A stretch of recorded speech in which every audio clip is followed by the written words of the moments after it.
Eu quero ler o livro de Isaías, capítulo 54.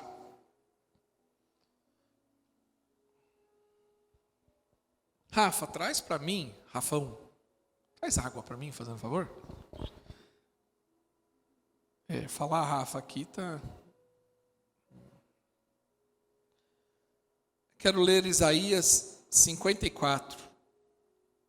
Essa palavra é a palavra profética do ano de 2023 para a comunidade Teleios. Diz assim o texto: canta ou cante, ó estéreo, você que nunca teve um filho, irrompa em canto e grite de alegria, você que nunca esteve em trabalho de parto, porque mais são os filhos da mulher abandonada do que daquelas que têm marido, diz o Senhor. Alargue o lugar da sua tenda, estenda bem as cortinas da sua tenda, e não as impeças. Estique suas cordas e firme suas estacas. Pois você estenderá para a direita e para a esquerda. Seus descendentes desapossarão nações e se instalarão em suas cidades abandonadas. Não tenha medo, você não sofrerá vergonha. Não tema o constrangimento, você não será humilhada, você esquecerá da vergonha da tua juventude, não se lembrará mais da humilhação da sua viuvez. Pois o seu Criador é o seu marido, e o Senhor dos Exércitos é o seu nome. O Santo de Israel é o seu Redentor. Ele é chamado o Deus de toda a terra. O Senhor chamará você de volta como se fosse uma mulher abandonada e aflita de espírito.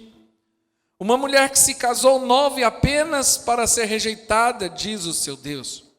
Por um breve instante eu te abandonei, mas com profunda compaixão eu o trarei de volta. No impulso de indignação escondi de você por um instante o meu rosto, mas com a bondade eterna terei compaixão de você, diz o Senhor, o seu Redentor. 2022, eu queria destacar duas circunstâncias como igreja para nós, como comunidade local. Primeira coisa foi que nós passamos por um ano de mudanças.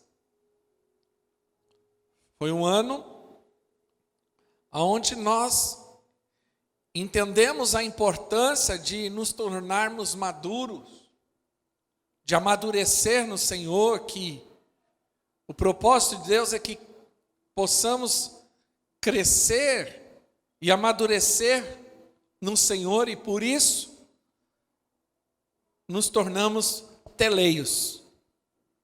Foi um ano de mudanças internas para a igreja. Foi um ano de reformulações para a igreja local.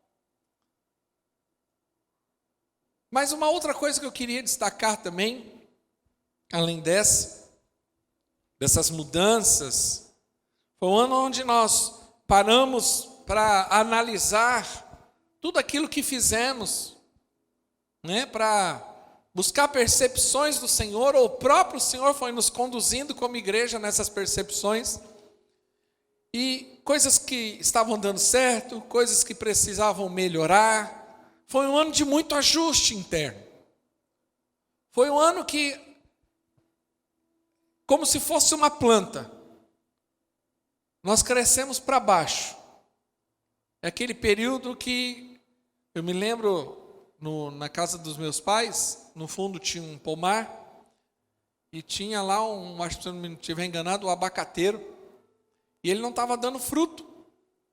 E eu me lembro que uma pessoa que entendia disso falou para minha mãe: olha, tem que cavar, tem que arrumar aqui a raiz, jogar alguns adubos, né? Fez uma poda. Eu me lembro disso. Inclusive, eu me lembro que ele mandou pregar alguns pregos. E eu achei estranho, falei... Mas justamente isso era um processo para que a própria árvore pudesse reagir. Aquela aparente agressão que é a poda, aquele processo de você mexer na raiz. Eu me lembro que acharam um bicho na raiz, era um bicho que estava trazendo uma doença para a árvore. E aquele processo todo deixou aquela árvore, no primeiro momento, meio sem graça. Mas depois ela floresceu e deu frutos. Eu me lembro do tamanho dos abacates que aquele abacateiro dava. Mas foi um processo de crescimento onde não foi um crescimento visível. Mas houve algo grandioso para aquela árvore. Para nós é justamente isso como igreja. Houve um crescimento, mas nós crescemos para baixo, crescemos como estrutura, reorganizamos. Mas um outro aspecto que eu queria destacar do ano de 2022 é que o ano de 2022 foi um ano onde nós estávamos saindo da pandemia, da parte grave daquela pandemia que nós sofremos, e nós passamos um ano de muita crise, como país, como nação, crise financeira, os valores de produtos disparados, inflação, isso começou a gerar muita incerteza, muita insegurança. Aí depois nós tivemos a questão política do nosso país, que dividiu o país, que criou toda essa tensão, toda essa preocupação, e em alguma medida nos envolvemos com isso, lógico, não tem como. De uma parte houve muita tristeza, mas tudo isso, o resultado disso tudo que eu estou dizendo para vocês, é que muita gente terminou o ano apático, desanimado, olhando e falando assim, parece que nada aconteceu. O sentimento da maioria de nós, até causada, e eu estou remetendo agora ao início da pandemia lá em 2020, porque a pandemia ela veio de uma forma a partir de março de 2020, que ninguém, né, claro, estava preparado para isso, mas um comportamento aconteceu a partir daquele momento. Se nós pensarmos no que diz respeito à pandemia, e tudo isso que eu relatei de crise até agora, de março de 2020 a praticamente esse momento, a maioria de nós só tivemos um comportamento: administrar crise. A maioria. Por isso que a maioria das pessoas estão, às vezes, desesperançosas ou frustradas. Por quê? Porque praticamente nesse período de tanta informação, de tanta confusão, de tanta circunstância, tanta dor, tanta perda até, nós só administramos crise. Era uma em cima da outra. E o comportamento geral foi administrar crise. A gente ficava administrando. E esse comportamento levou a um outro comportamento, a um tipo de mentalidade. E qual foi essa? Uma apatia muito grande. Uma sensação de que estamos imobilizados, paralisados, apáticos. Uma das coisas que eu conversando com as pessoas, e acredito que todo mundo tem essa percepção, nesses últimos 2, 3 anos, devido a tudo isso que eu acabei de narrar aos irmãos, é fato que nós percebemos uma apatia geral.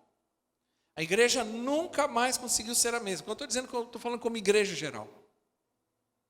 A sensação que nós temos é uma apatia. Muitos, às vezes, por causa do medo e de tudo que passou, têm o sentimento de intimidação.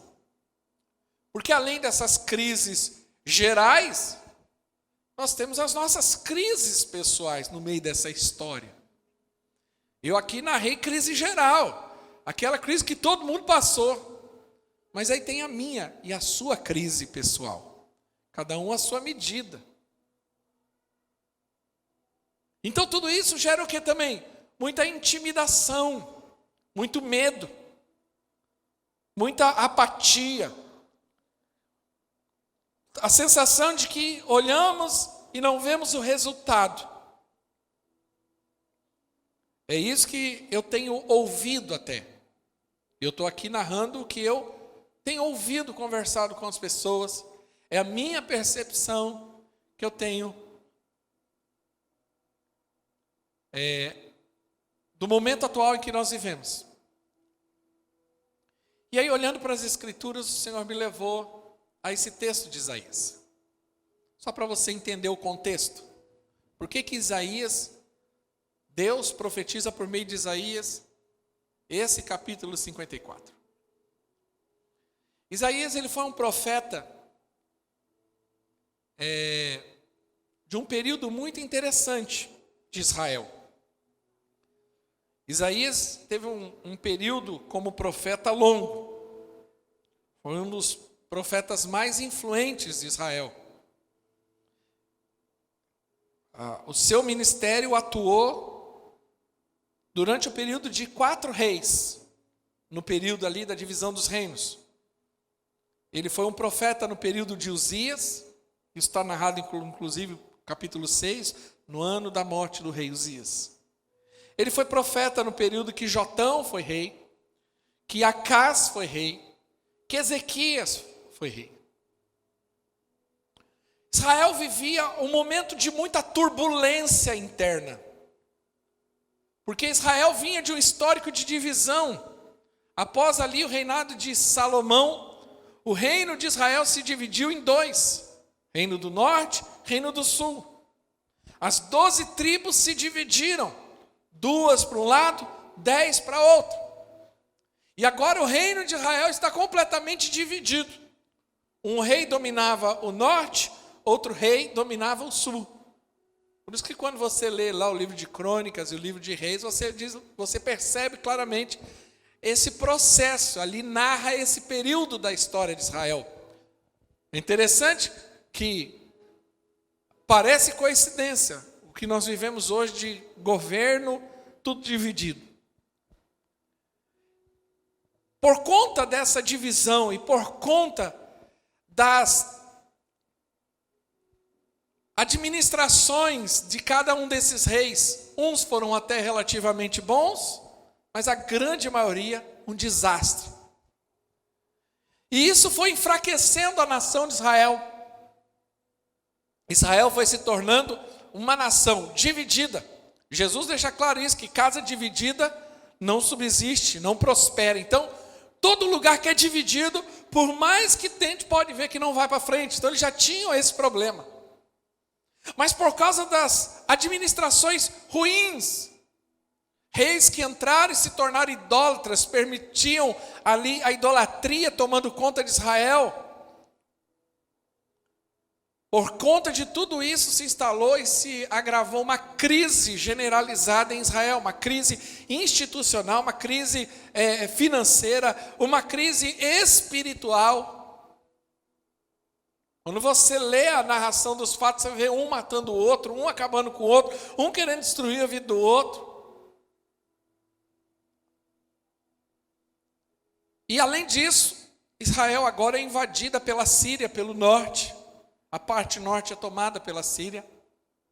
E Isaías, acontece o seu ministério justamente nesse período. Se você lê o livro de Isaías, até o capítulo 39, se eu não estiver enganado, ele é dividido em 2 partes, até o capítulo 39, de 40 para frente. A primeira parte é a parte de correção. Deus é duro com o povo. Deus traz uma palavra dura, firme, de correção. Vocês estão errados, se convertam, se arrependam. E o povo sofrendo. E Deus deixando claro ali para aquele povo que isso era consequência do coração endurecido, da irresponsabilidade daqueles líderes, tantos líderes comuns, como os reis, como os líderes espirituais, falsos profetas que se levantavam em meio à nação. E tudo aquilo gerando uma crise gigantesca no povo e na nação de Israel. Mas a partir do capítulo 40, Deus começa a trazer uma palavra de esperança para aquele povo. Por quê? Porque aquele povo vivia justamente, por conta de tudo isso, não havia mais esperança. Não havia mais expectativa. E se tem uma coisa que destrói o nosso coração, é quando nós perdemos a esperança em algo, alguém, e quando nós perdemos a expectativa de um futuro melhor. Isso aterroriza o nosso coração. Se tem uma coisa que é ruim, não é você passar dificuldade hoje. Não é você passar necessidade ou privações hoje. Isso não nos angustia, isso não destrói o nosso emocional. Eu não posso, se eu tiver que comer ovo, eu só tenho um ovo, vou comer só um ovo. Isso não mexe conosco. Acredito que a maioria das pessoas não sofrem muito. O problema é quando você não tem expectativa de que, poxa, eu vou comer ovo, mas amanhã está pior a situação, pode ser que eu não coma nada. Porque quando você só come ovo, e eu não estou falando mal de ovo, porque eu gosto muito de ovo, mas vamos supor que você só tenha ovo hoje, mas você fala assim, hoje eu estou assim, mas eu sei que amanhã vai estar melhor, você come aquele ovo com alegria. Você dorme tranquilo. Você descansa porque você sabe que o amanhã vai ser melhor. Que é só uma questão de tempo. Mas quando você perde a visão, quando você perde a perspectiva, e você perde a esperança de que dias melhores virão, isso abate o nosso coração. E era exatamente assim que estava vivendo Israel, abatida. Israel estava agora sofrendo, sem expectativa, porque tudo estava dando errado. Tudo! Trocava de rei, problema. Tentava daqui, não resolvia. Tudo dava errado. Não havia prosperidade. Administrar crise é justamente isso. Você não consegue prosperar, você não consegue crescer, você fica administrando ali o pouco. É mais ou menos o que descreve lá Gideão, lá em Juízes capítulo 6, que Gideão estava ali malhando trigo no lagar. O que ele estava dizendo? O povo estava sofrendo e ele estava tentando salvar o que dava, ele estava administrando crise. Ele não estava fazendo algo para crescimento, ele não estava investindo a vida, o tempo dele em um negócio para ele prosperar, não. Ele estava tentando salvar a comida de hoje. Administrar crise é assim. E isso nos abate. E é assim que muita gente está. É o modo que muita gente entrou, desde que quando tudo isso começou a acontecer. Administrando crise. Eu vou viver assim, vamos ver como é que vai dar. Muitos passaram o ano de 2022 dessa forma. Inclusive eu também, confesso. Vamos ver como é que vai dar, porque você ficava naquela, agora vai. Agora vai. Vamos dar isso aqui. Vai melhorar. Aí era uma notícia ruim, mas quando veio a notícia, não, agora vai. Aí acontecia, não ia nada que a gente pensou ia dar certo, agora vai. E agora eu vou abrir um parênteses aqui. Não quero entrar no contexto da política em si, mas eu quero que você entenda a percepção espiritual do que eu vou te dizer. Até porque essa questão, muitos colocaram a sua esperança nisso. Vamos lá, vai vir 142, vai acontecer alguma coisa. Mandaram uma foto de um tanque. Alguém vai falar, olha o sinal que deu, vai acontecer alguma coisa. E todo mundo ficou assim, ó. Vamos lá. E nesses dias o Senhor me deu uma palavra. Salmo capítulo 20.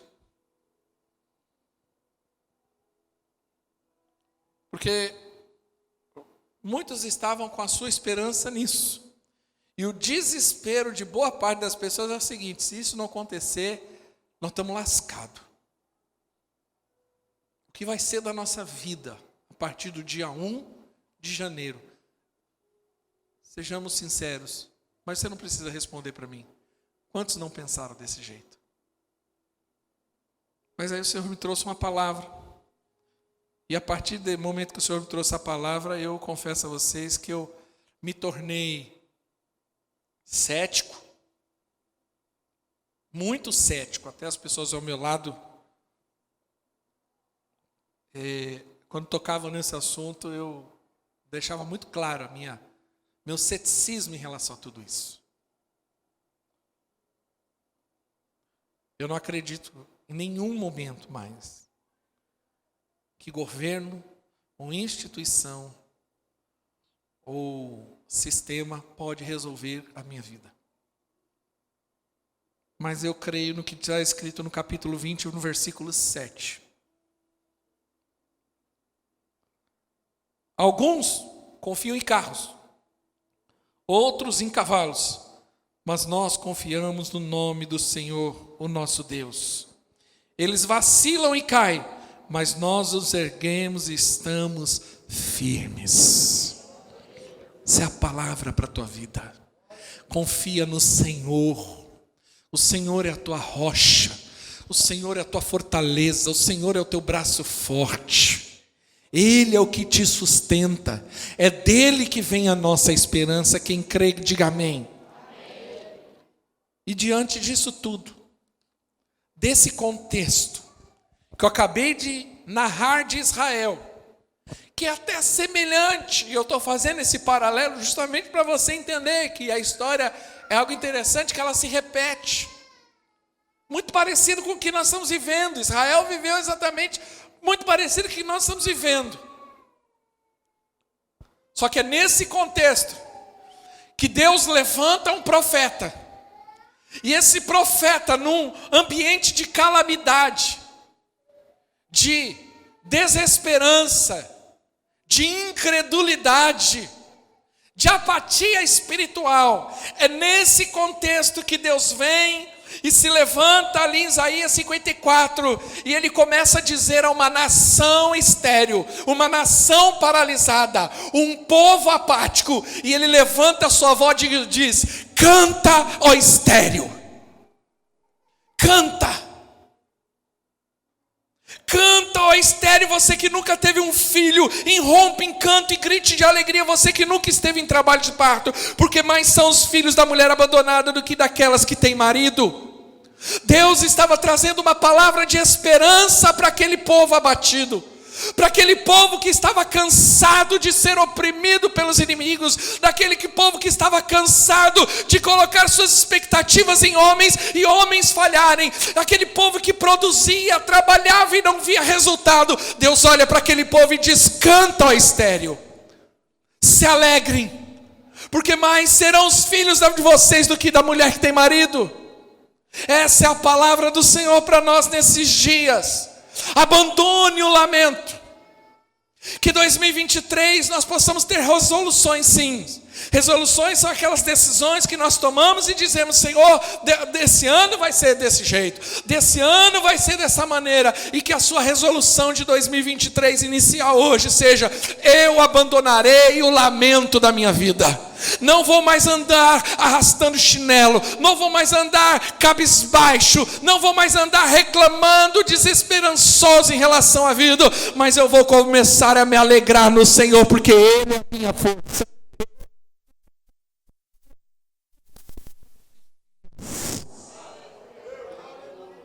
Aleluia.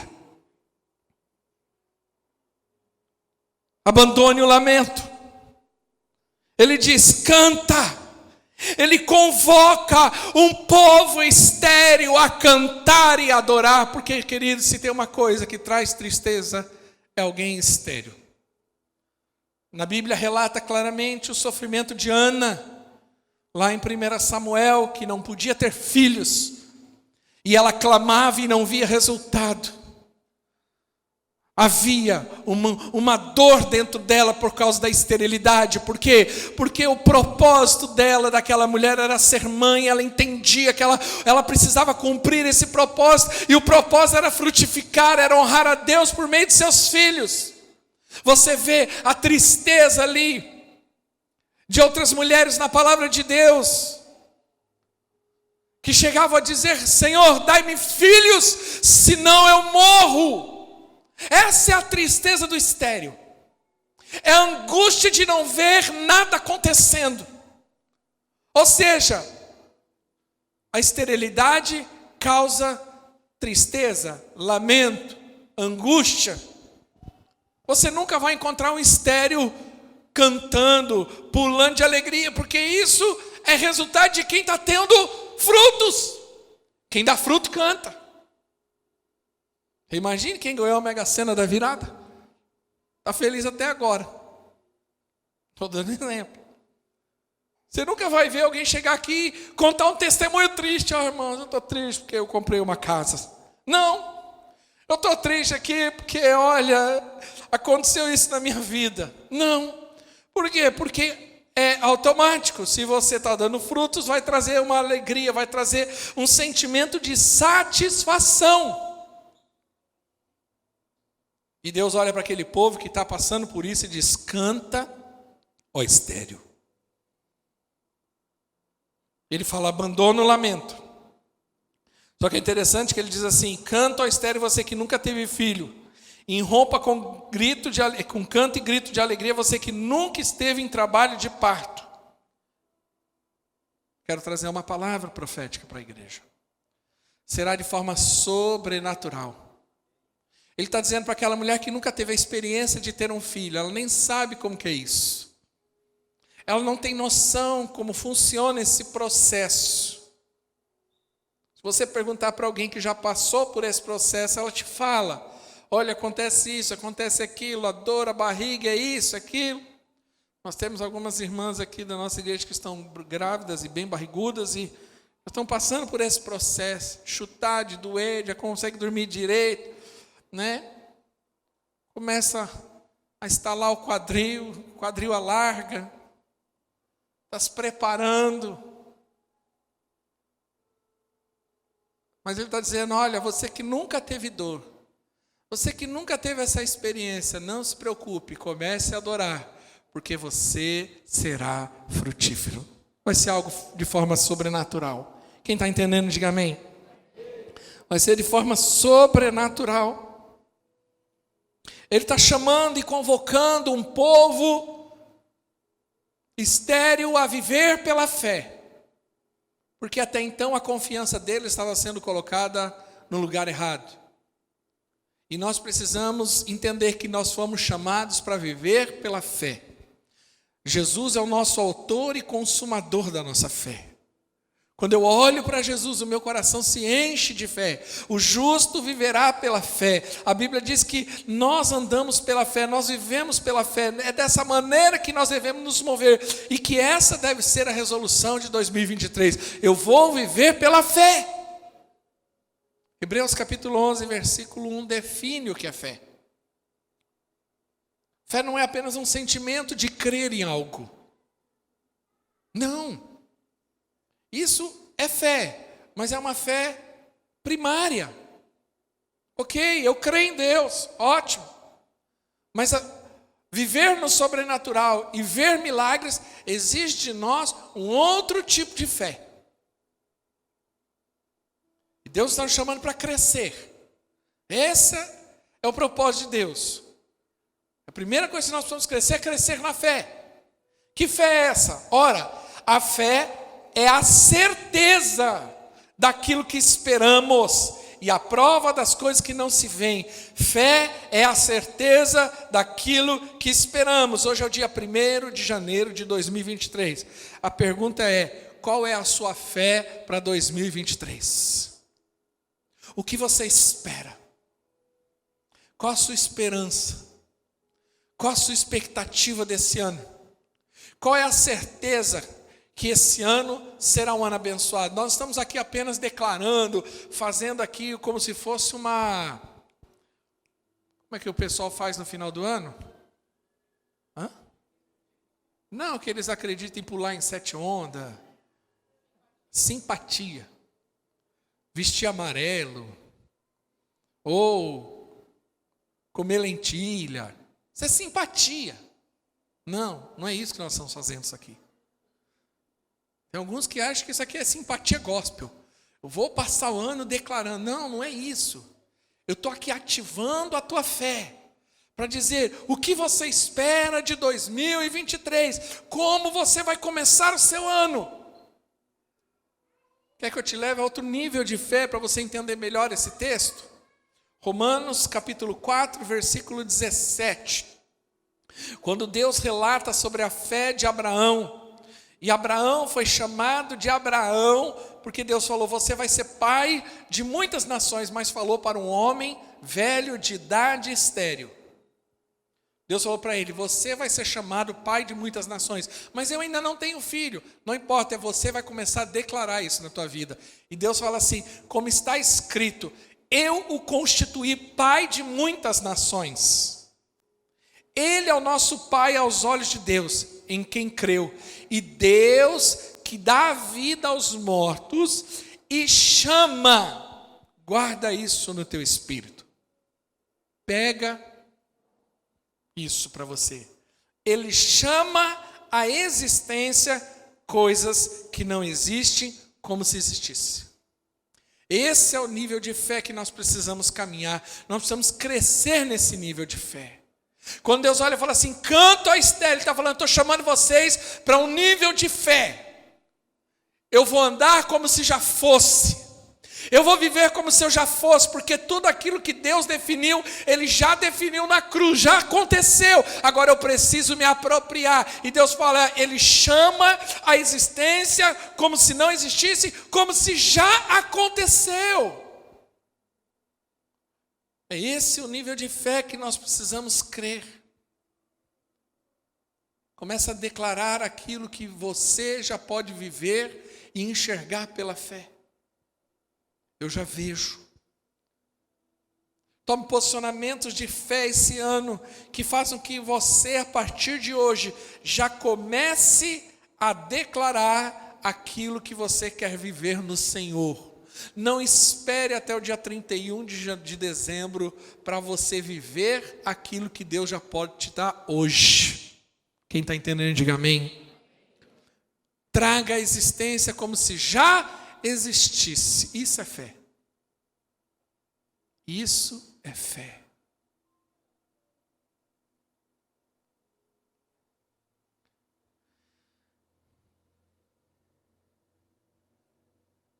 Quem não tem carro aqui e gostaria de comprar um carro? Não estou dizendo que você tem, eu não tenho carro, mas eu tenho desejo de comprar um carro para mim, mas não tenho condição. Levanta a mão. Levanta a mão, por fé. Fecha a mão. Fala assim, eu creio que este ano, no dia 31 de dezembro, eu vou estar agradecendo ao Senhor, porque Ele já me deu o carro. Você crê nisso? Você se apropria disso? Eu estou dando um exemplo que eu sinto no meu espírito. Mas você pode fazer isso. Se aproprie.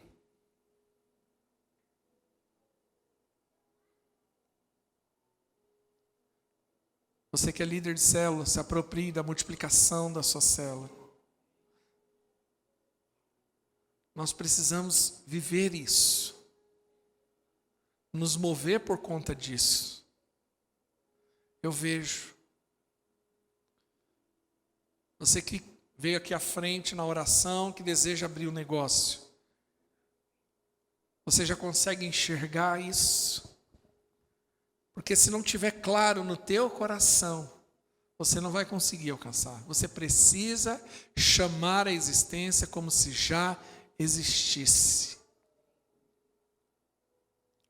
O Yong-Shu, no seu livro Quarta Dimensão, ele conta essa história que ele queria pregar a palavra. E ele desejava duas coisas, uma bicicleta e uma mesinha para estudar a Bíblia. E ele não tinha, ele era tão pobre que ele não tinha nem isso.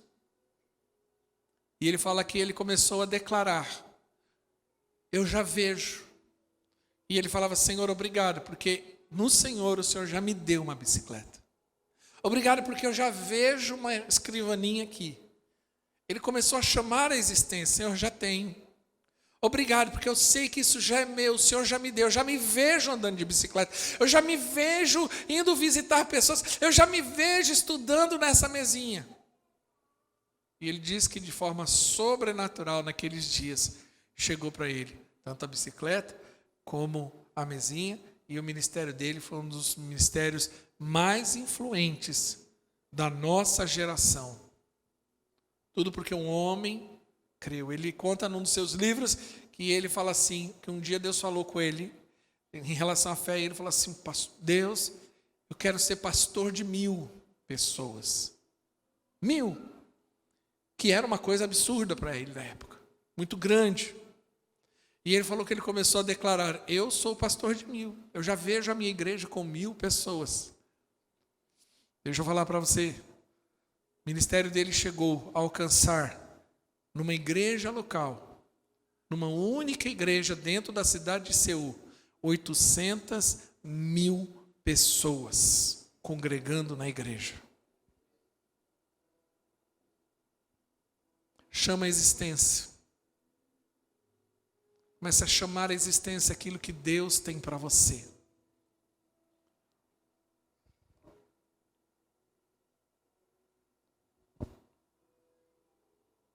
Que a sua resolução desse ano seja: eu vou crescer no Senhor, eu vou amadurecer.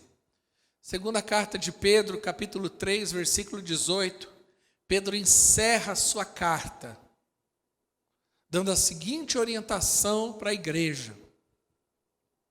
Ele diz assim: cresçam, porém, na graça e no conhecimento do nosso Senhor e Salvador Jesus Cristo. A Ele seja glória, agora e para sempre. Amém. Deus está nos chamando para um tempo de crescimento. E por isso que Deus chamou aquele povo por meio de Isaías, dizendo: olha, há uma esterilidade, há uma crise, mas eu estou chamando vocês, porque comece a cantar, porque haverá crescimento. Quem crê, diga amém. Pedro dá uma orientação para a igreja local: cresçam, porém, na graça e no conhecimento. E essa palavra cresçam, ela está numa condição que é no imperativo, ou seja, eu coopero com esse crescimento. Muitas vezes nós achamos que as coisas vão acontecer e às vezes nós, por negligência, por falta de sabedoria, por falta de revelação, achamos que Deus tem toda a responsabilidade e nós não temos responsabilidade nenhuma nessa história. Mas isso é um equívoco, teológico até. Há uma frase do Silas Malafaia que eu gosto muito, que ele fala assim: faça como se tudo dependesse de você e confie como se tudo dependesse de Deus. Eu gosto dessa frase. Faça como se tudo dependesse de você e confie como se tudo dependesse de Deus. Ou seja, quando Pedro fala cresçam na graça e no conhecimento, ele não diz que esse crescimento é proveniente apenas do Senhor, mas nesse aspecto eu coopero com esse crescimento. E como que eu coopero? Eu coopero com Deus no crescimento quando eu dou as respostas certas. Porque o crescimento, o propósito de Deus para que eu cresça vai estar sempre colocado diante de mim. Mas o problema é que algumas pessoas não respondem quando diante dele está a circunstância para ele crescer. Eu coopero com o crescimento quando eu não fujo daquilo que Deus me chamou para fazer e me deu como responsabilidade. Porque muitas pessoas se tornam anões diante do Senhor. O que é um anão nesse aspecto? Não é uma pessoa pequenininha com nanismo, mas é aquele tipo de gente que ela vai, mas quando chega num ponto ela não consegue avançar. E ela passa a ser aquela mediocridade a vida toda. Mediocridade que eu falo de mediano. Ela passa a ser mediana, ela não consegue, ela vive aquela vidinha comum, natural, ordinária e ela não consegue romper, ela não consegue avançar, então ela não rompe na sua vida espiritual, é aquilo, ela não rompe na sua vida financeira, ela não rompe no casamento, é cíclico os problemas, e ela acaba se acostumando com aquele tipo de ambiente, ela acaba se acostumando, é assim mesmo, não vai mudar, e eu vou fazer assim, eu vou viver na vida desse jeito, e ela não consegue romper. Por quê?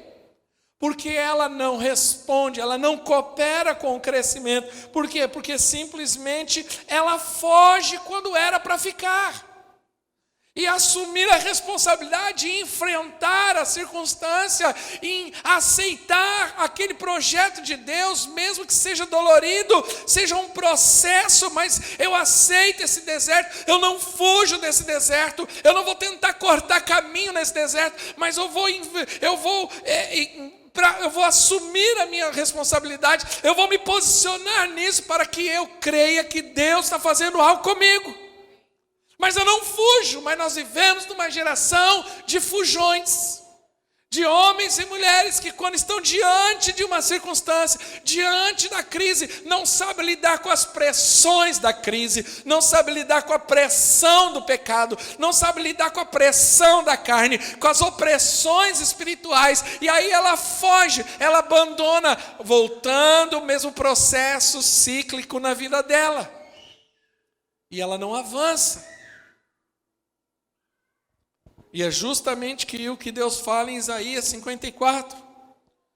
Fala, olha, cante, adore, ande como se fosse, ande como alguém que já é abençoado. Tem gente que está esperando ser abençoado para adorar. Não, eu já adoro, eu já glorifico, eu já levanto a minha cabeça, eu já canto e me alegro, porque eu sei que Deus é comigo.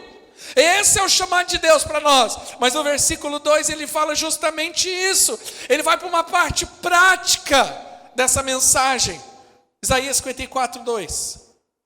Ele vai justamente para essa parte prática. E ele fala, alargue o lugar da sua tenda, estenda bem as cortinas da sua tenda, não impeça, estique as suas cordas e firme as estacas. Primeiro versículo. Chamando o povo para confiar nele, para andar por fé, para chamar à existência aquilo que ainda não existe como se já fosse. A abandonar uma atitude de autocomiseração, de reclamação, mas andar de cabeça levantada, entendendo a identidade de filho de Deus, e que como filho de Deus é abençoado na cruz. Porém, ele está dizendo agora, alargue, ou seja, se prepare. Você tem fé para andar cantando e adorando? Então eu vou te levar para um outro nível de fé. Você tem fé agora para alargar, mas espera aí, ninguém está crescendo, a crise, a dificuldade, está todo mundo. Ele fala, então agora é hora de você dar o passo de fé, que foi a palavra que o Carlão deu aqui. Eu não tinha falado nada com ele sobre isso. Agora é a hora de você sair do pé do barco para andar no sobrenatural. Ele está dizendo justamente, alargue a sua tenda, estenda bem as cortinas da sua tenda, não as espécie, estique as suas cordas e firme as suas estacas. Deixa eu te falar uma coisa sobre esse texto, algumas percepções do meu espírito. Alargue, ele está dizendo, se prepare para o crescimento. Se prepare. Quando eu disse aqui em 2 Pedro capítulo 3, 17 ou 18, se não estiver enganado, que nós lemos, que eu coopero com o crescimento. E eu coopero com esse crescimento quando eu me disponho a crescer, quando eu me preparo. Deixa eu fazer uma pergunta. Mas você responde para você mesmo. De fato, vou dar um exemplo, aqueles irmãos que vieram aqui e falaram assim, eu quero ter um negócio novo esse ano, eu quero montar um negócio próprio. A minha pergunta é o seguinte, o que você tem feito? Como você está se preparando para isso? Ou você acha que você vai dormir e acordar empresário? Qual tem sido a sua qualificação a respeito disso? Tem gente que está querendo mudar de vida, tem gente que está querendo melhorar de vida, mas ela não se qualifica, ela não se prepara, ela não estuda, ela não vai aprender, ela não vai querer sentar para aprender. Uma coisa que eu acho engraçada, é uma crítica até minha, pessoal, em relação à internet, é que hoje na internet está cheio de gente ensinando. Mas boa parte daqueles que estão lá ensinando nunca sentaram para aprender. Eles estão repassando um modelo. Mas não sabem sentar para aprender. De fato.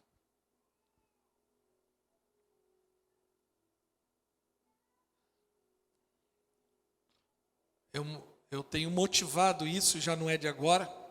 Sempre fiz isso, mas de uma forma mais intencional.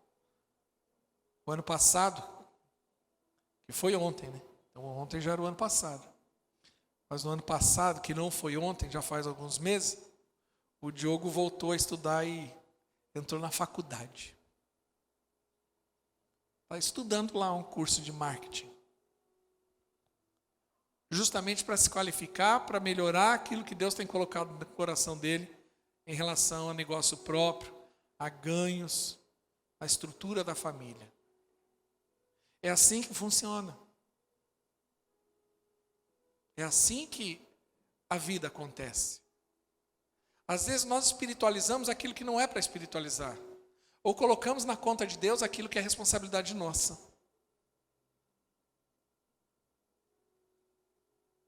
A pessoa não terminou o 2º grau. Não quero estudar porque eu não gosto de estudar.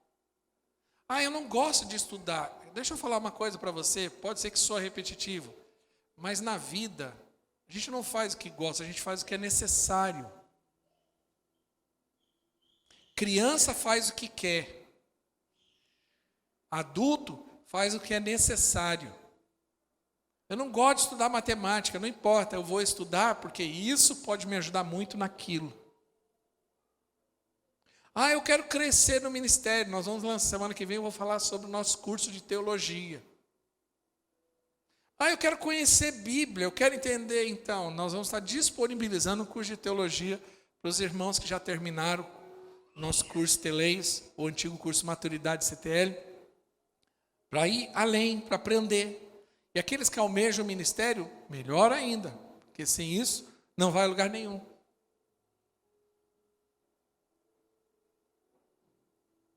Então, a pergunta que eu faço: alargue a sua tenda. O que você está fazendo de fato para crescer? Prepare-se para crescer. Quem está entendendo, diga amém. Quando ele fala firma as estacas, né? Imagine você montando uma tenda. Acho que uma coisa muito próxima é aquele circo que a gente viu montar ali, em frente ao rodoviária. Ou quem já foi no circo. Eu sempre fico observando, todo lugar que eu entro assim, eu fico observando estrutura, é uma coisa minha. Eu gosto de ver estrutura. Firmas estacas, por quê? Porque são as estacas que sustentam, que não impede que aquilo, com vento ou com alguma coisa assim, pode sofrer. Olha aqui para mim. Firmar as estacas aponta para algo na nossa vida. Que em 2023 você abandone uma prática de vida de ser inconstante. Colocar estacas fala sobre ter raiz, sobre ter constância, ter firmeza, ser resoluto. Nós precisamos crescer nisso. Ser resoluto, ou seja, eu me posiciono, eu fico nessa posição e eu não abandono essa posição porque eu sei que essa é a posição que Deus me chamou. Mas o problema é que tem muita gente inconstante. Uma hora vai, outra hora não vai, uma hora quer, outra hora não quer. Você pega esse início de ano agora, é muito comum muita gente fazer resoluções. Não, esse ano vai, mas amanhã já abandonou tudo. Porque a temperatura mudou, porque choveu, porque fez o calor, ou porque aconteceu uma coisa que não estava prevista, pronto, abandonou. Desistiu de terminar o que havia começado. Desistiu de seguir em frente, desistiu de crescer, de estudar. Não, porque está muito apertado, está muita coisa, e eu vou ter que aí abandona tudo, chuta o balde, é inconstante, daqui a pouco vai, tenta de novo, começa tudo de novo, e daqui a pouco chuta o balde de novo, e assim vai uma sucessão de problemas inconstantes. Quem está entendendo, diga amém. Então, que a resolução desse ano, fala, Deus, eu vou crescer, mas eu vou crescer nesse aspecto, vou ser mais firme. Primeiro, você seja firme no que diz respeito à sua liderança pessoal. Seja firme em relação às resoluções internas, na sua liderança pessoal. Aquilo que você se propôs para você mesmo. Porque tem gente que quer mudar o mundo, tem gente que quer resolver o problema de todo mundo, tem gente que quer solucionar todas as situações e problemáticas desse mundo, mas não soluciona nem aquilo que é dentro dela. Não consegue chegar a uma definição de conflitos internos, fala, não, eu vou definir isso na minha vida, pelo menos isso. Que aí eu passo para o segundo, circunstância. Quando ele fala, alargue o lugar da sua tenda, estenda bem as cortinas da sua tenda, não impeça, estique as cordas, firme as estacas. Isso também aponta para a questão de planejamento, organização e alvos. Qual é o seu planejamento?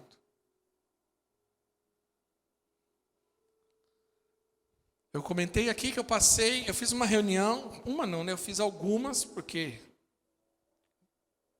começo de dezembro, mas fiz uma reunião com toda a equipe, nós passamos aqui uma manhã toda, trouxe uma palavra para ele, nós oramos esse dia, depois passamos na prática, pondo no papel tudo aquilo que, as impressões do Senhor para a igreja.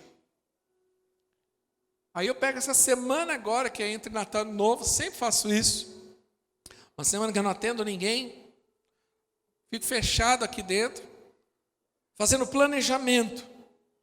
Ainda não terminei ainda, tem outras áreas que eu ainda estou, que eu vou usar essa primeira semana agora de janeiro para fazer isso. Planejando. Quem tem acesso à nossa, isso normalmente é liderança que tem acesso, alguns líderes, a nossa Google Agenda. Se você entrar lá no Google Agenda, você que tem acesso, você vai ver que está tudo programado até o final do ano, todas as atividades e agendas da nossa igreja. Os encontros, seminário, isso e aquilo que nós planejamos e colocamos como propósito desse ano. Eu já começo o ano sabendo o que vai acontecer até dezembro. Isso fala sobre planejamento. Planejamento fala de organização.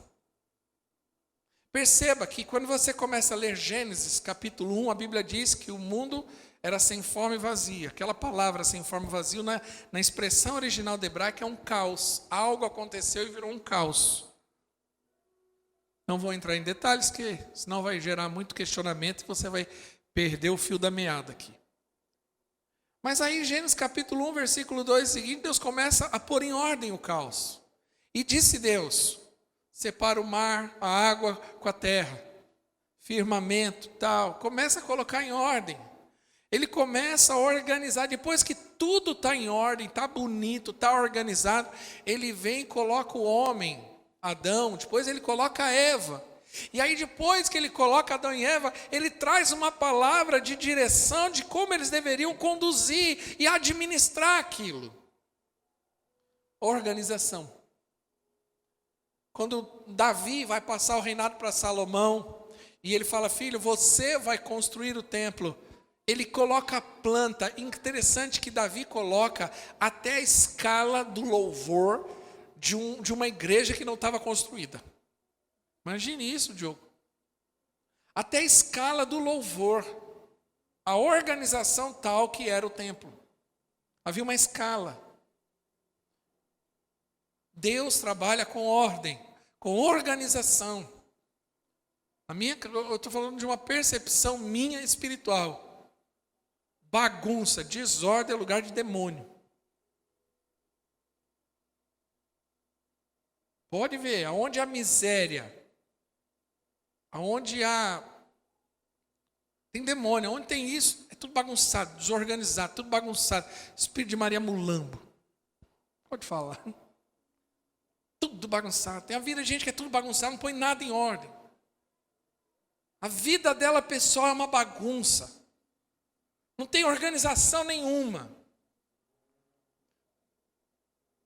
Tudo bem, eu entendo que tem pessoas que são mais sistemáticas, pessoas menos sistemáticas, mas existe um mínimo de ordem, de organização. Como que você começa a sua semana? Como que você começa? Quais são os seus planos para esses dias? Quais são os seus planos para esse ano?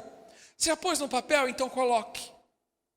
A minha direção para a igreja. Que nesses próximos dias você não fique lá, porque está sem muita atividade, querendo assistir e maratonar a série de Netflix. Foge disso. Gaste seu tempo com organização e planejamento.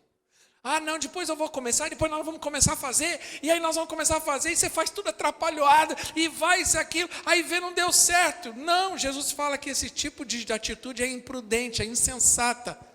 Você sai para uma guerra sem fazer a contagem do exército. Eu preciso encerrar a mensagem. Ixi. Mas quero trazer essa palavra para os irmãos. Quero trazer uma direção para os irmãos. Põe no papel, organiza. Senta em família. Quais são nossos planos para esse ano? O que nós queremos? Organiza as suas contas. Encare isso. Tem gente que é tudo bagunçado. A conta de água está na casinha do cachorro. A conta de luz está pendurado no armário, não sei aonde. Não tem uma organização básica. Em cima da geladeira da pessoa é uma bagunça. Tem conta de 2002. Entendeu? Faz o seu planejamento. Faz o planejamento de alvos. Quais são seus alvos? Qual a sua meta? Até para você orar nesse aspecto. Até para você clamar a Deus. Colocar diante do Senhor. Faça isso. Planeje. Gaste mais tempo no planejamento. Para que a sua ação, de fato, seja tranquila. Quem não gasta tempo com planejamento, vai ficar lá remediando e administrando crise, porque não se preparou. Quem está entendendo, diga amém.